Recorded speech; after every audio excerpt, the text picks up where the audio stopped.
15 marks जरूर, 10 से 15 marks आ सकता है यही चैप्टर के सहारे से।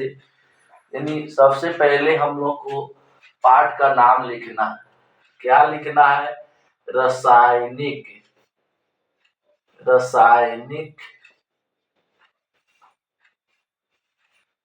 अभिक्रिया, रासायनिक अभिक्रिया।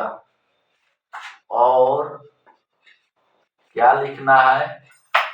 समीकरण।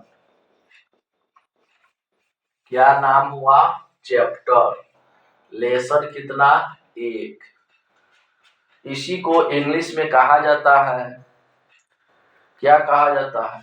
Chemical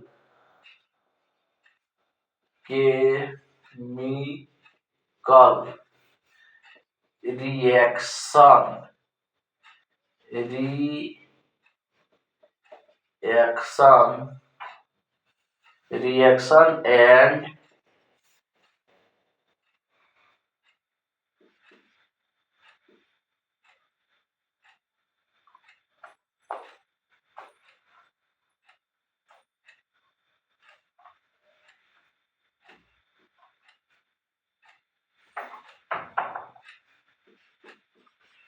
equations, define equation. English में इसी को कहा जाता है।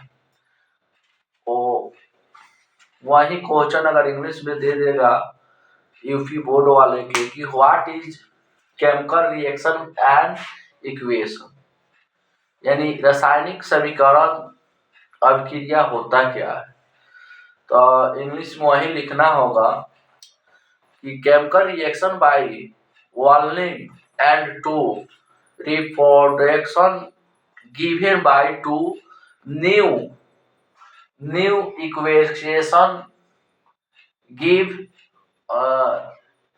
Chemical reaction. यानी कि एक पदार्थ या दो पदार्थ को सम्मिलित करने के बाद एक नया पदार्थ बनता है, इसी को क्या कहते हैं? रासायनिक समीकरण या रासायनिक अभिक्रिया या समीकरण कहते हैं। बस इतना ही लिख देने से आपका 2 नंबर मार्क्स क्या हो जाएगा? मिल जाएगा। फिर इसके बाद में इसमें क्या पढ़ना है, इस चैप्टर के अंदर कितने टॉपिक है और कौन कौन सी बात प्रमुख है, सबको बता रहा हूं।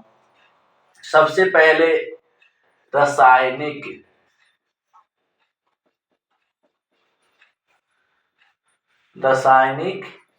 अभिक्रिया।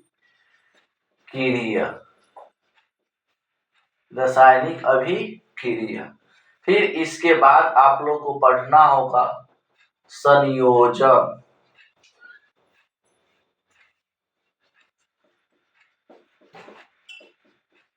अभिक्रिया।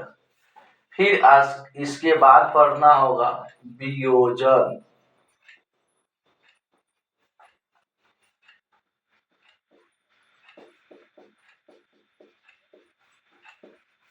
फिर इसके बाद पढ़ना होगा विस्थापन।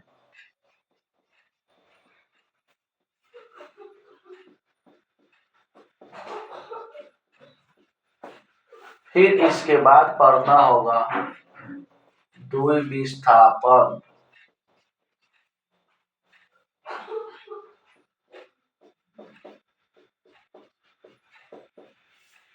फिर इसके बाद पढ़ना होगा उपचयन। फिर इसके बाद पढ़ना होगा अपचयन। फिर इसके बाद पढ़ना होगा रेडॉक्स। फिर इसके बाद पढ़ना होगा संचरण। इन सारी टॉपिक को पढ़कर इस चैप्टर को यहीं पर आप लोग को क्या होगा? समाप्त हो जाएगा। रासायनिक अभिक्रिया के अंतर्गत क्या पढ़ना है? यानी संतुलित करने के लिए संतुलित